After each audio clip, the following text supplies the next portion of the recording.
On April 2nd, 1931, 17-year-old Jackie Mitchell, who was a female, stunned the sporting world when she struck out not one, but two Yankees legends in Babe Ruth and Lou Gehrig when she played on a minor league team in an exhibition game against the Yankees, in a moment that was a great moment for women's sports, but also set them back for years in the sport of baseball.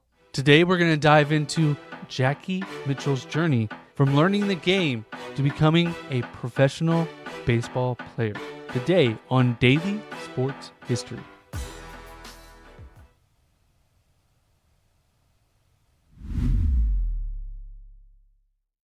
Welcome to Daily Sports History. I'm Ethan Reese, your guide, as you daily learn more about sports history, increasing your sports knowledge, as we dive into Jackie Mitchell's baseball journey.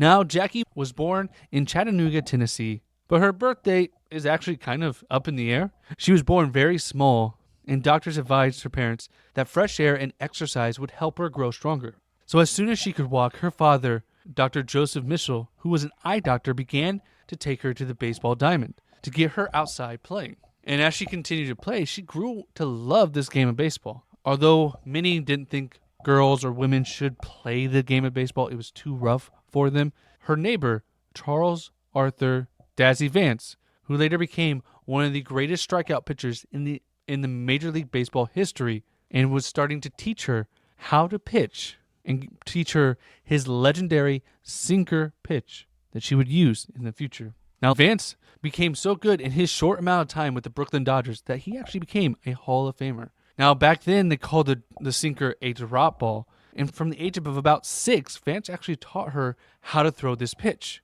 So she had learned it from an early age, and the pitch was one that would drop or sink when it reached a certain point, fooling batters similar to a curveball, but going down instead of going to the right. And she actually mastered this over time and actually impressed Dazzy by how well she would be able to throw the pitch. And Dazzy actually gave a prediction that she would be the greatest female baseball player ever. And at the age of 16, she actually played for the England Nets, which was a women's baseball team in Chattanooga, Tennessee. And she attended a special baseball school held in Atlanta, Georgia, where she performed incredibly well, and it was attended by Joe Engel, the president of the Chattanooga Lookouts, which was a minor league baseball team from her home state.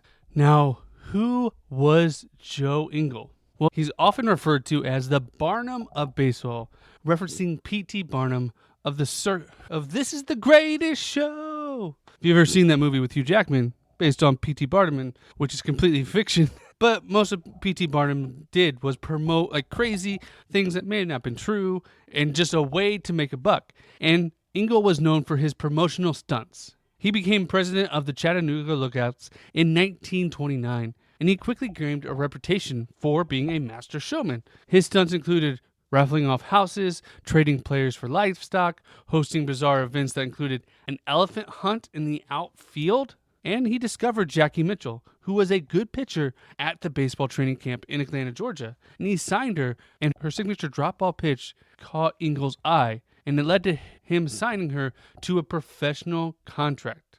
Now, this happened on March 28th, 1931, in the middle of the Great Depression, and just a few days before April 1st, when the Lookouts were set to play an exhibition game against the New York Yankees on April Fool's Day. So was this just a ploy to get her to play on April Fool's Day? Maybe, but the game was rained out and ended up being played on April 2nd. So no April Fool's Day. But the game was still packed with over 4,000 spectators to see the game, mainly for the Yankees, who featured Murderers Row, which included Babe Ruth and Lou Gehrig. Now, because of Jackie, there was more media presence along with the Yankees, so this game was a lot more exciting, and there was lots of photo opportunities. We'll include a photo in our socials which shows Jackie with Babe Ruth, showing the stark contrast between these professional baseball players and this teenage girl who was facing them. There's a huge size difference, but that doesn't mean she couldn't pitch. So starting the game, Clyde Barefoot took the mound,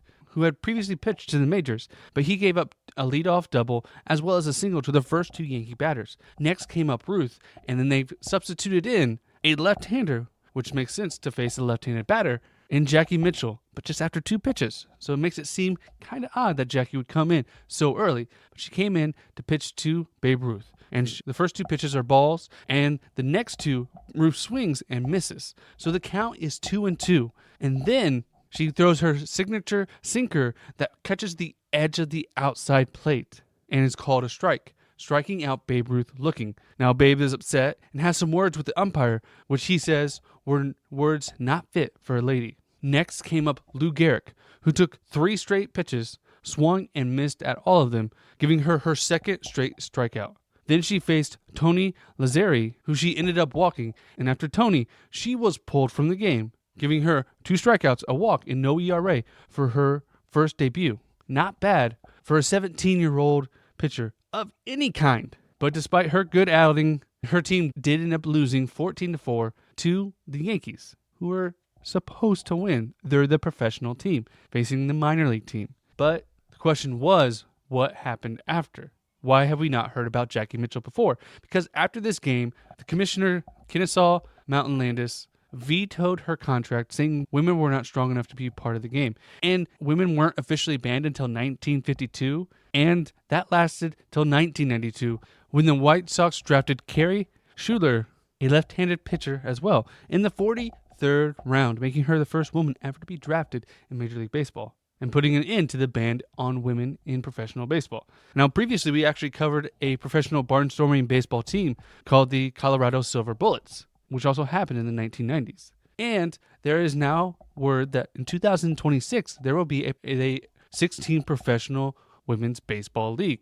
And the question is, does all this lead back to Jackie Mitchell? See, after this, she wasn't just done with baseball. She would go and join these barnstorming teams that happened a lot back in the day. We talked about these teams with Satchel Paige, who would barnstorm and play all across the world and made more money than any other black pitcher of the time.